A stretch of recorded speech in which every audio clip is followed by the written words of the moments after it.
Happy Victory Monday, Lions fans! The Lions got their second win of the season on Sunday by defeating the Jacksonville Jaguars on the road. Welcome to Tori's Take, presented by Priority Health. It was their first game back from the bye, and the sort of game we needed to see from this team after the way they started the season. We talked all bye week about how this game was an opportunity for them to get things back on track, and they did just that. The Lions played well in all three phases of the game. They played strong for all four quarters, and they didn't get too comfortable with the lead they built early on. The offense was the star in this game, and I'll get to that, but first I want to point out how impressed I was with what the Lions put together on defense Sunday. Matt Patricia said over the bye week he intended to simplify some things about his defense so his team could play faster. It sure looks like it worked. We talked on Tori's Take before about how the Lions need to do a better job of getting after the quarterback. Even though they still only came out with one sack yesterday, they definitely got after the passer more. Tim Twentyman tweeted this stat out that reflected exactly what we saw on tape yesterday. The Lions defense had 21 pressures and 16 hurries against the Jags. That's the most they had before that in the game was 9 pressures and 7 hurries. That's a big improvement, and it was a big game changer in Jacksonville. Now, back to the offense. We can't talk about this game without talking about the Rook, DeAndre Swift. You guys have been clamoring for more Swift all season long, and we finally got to see it yesterday. We knew he was a weapon catching the ball out of the backfield, but the Lions fed him in the run game yesterday, and man, did it work. His first touch of the game was a 54-yard run. He finished the day with 116 rushing yards and 2 touchdowns, becoming the Lions' first 100-yard rusher since Kerryon Johnson against the Chiefs in Week 4 of last season. Swift can do it all. I'm excited to see more of him as this season goes on. That leads us perfectly into your questions. Gator Sam asks, will Swift be the main back now, or will it still be running back by committee? Thanks, Tori. I hope you're feeling better day by day. Thank you so much, Sam. I appreciate that as I recover from bye week surgery. That's so kind of you.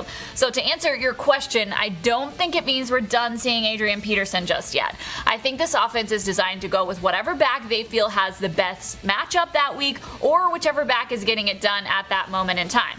Both backs have had success this season, so I think we'll still see both of them going forward. What this does, though, is it opens up the playbook a little bit, because now when opposing defenses see DeAndre Swift in the backfield, it doesn't just mean you've got to look out for him to catch a pass. You have to respect him in the run game, too. All right, this next question, speaking of respect, is from Woodsy Owl. He asks, can we get some Amani content? That dude has seemingly come out of nowhere this year and balled out.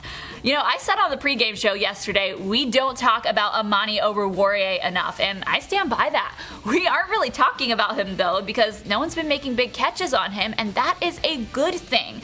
He didn't exactly come out of nowhere. When he was drafted out of Penn State in the 5th round, he was considered a steal at that point in the draft, according to the draft nicks out there. He got some playtime due to injuries at his spot late in the season last year, but he was a rookie corner getting his footing, which takes some time, and the Lions still had Darius Slay at cornerback, so he wasn't a huge part of the conversation.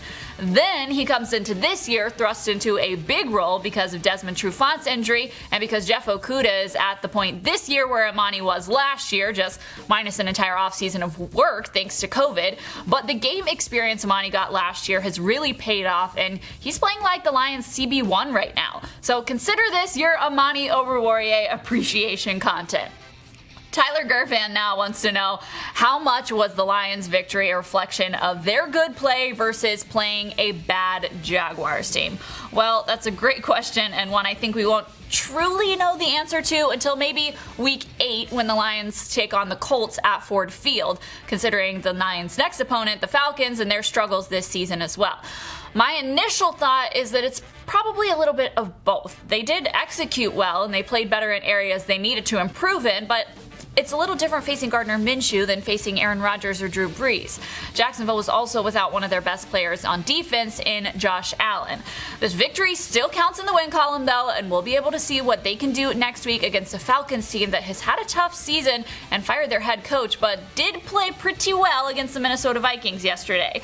That game at home against the Colts will be a real test, but they will have had a shot at another week of building on their success in Jacksonville before that game arrives. So, we'll find out.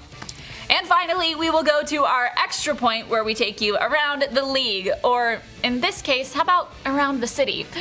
across Brush Street to be exact.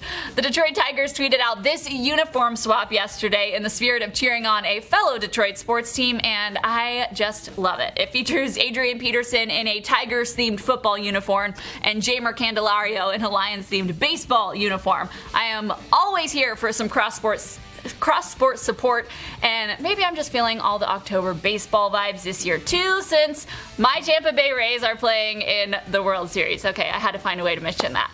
Alright, that's it for this week's Tori's Take presented by Priority Health from Xfinity Studio. I'm Tori Petry.